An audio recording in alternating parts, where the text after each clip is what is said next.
And for many families, today's March on Washington was a generational experience. We found elders who were there in 1963 mingling with kids today.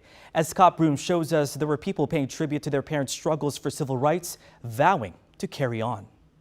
The crowd on the mall was expected to be about 75,000. I was here. I was right over there, looking up at Martin Luther King over there. 79-year-old Evelyn Whitaker of Washington back on the mall 60 years later, reflecting on modern racism. There are ugliness that come out. It's not always what it seems to be. We got a long way to go. What are your reflections on this event? Wonderful. I just wish it was 10 times larger. She experienced racism and bigotry throughout her life. Another generation. Garnell Whitfield of Buffalo, New York, wore a sign honoring his mom, Ruth Whitfield. Because if she were alive, she would be here.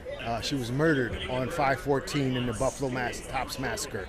So she died at the hands of a white supremacist. The racist mass shooting in Buffalo that killed 10 was just 15 months ago.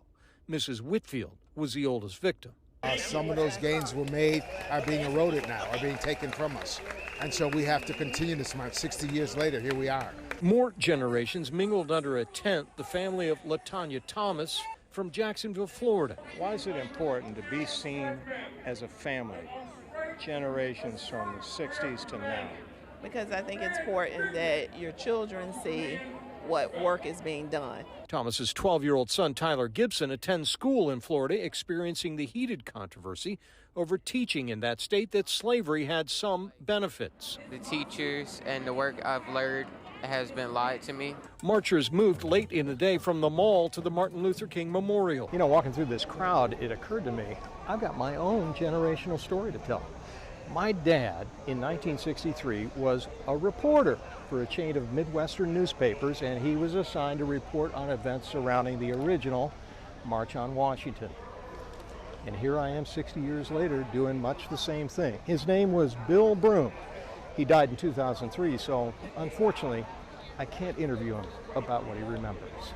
My generation's reporting, however, documents that racism has not been defeated, according to the thousands of people here who vow to march into the coming decades as long as it takes. It's important for us to still be a part and active, not just being passive about it. On the National Mall, Scott Broom, WUSA 9.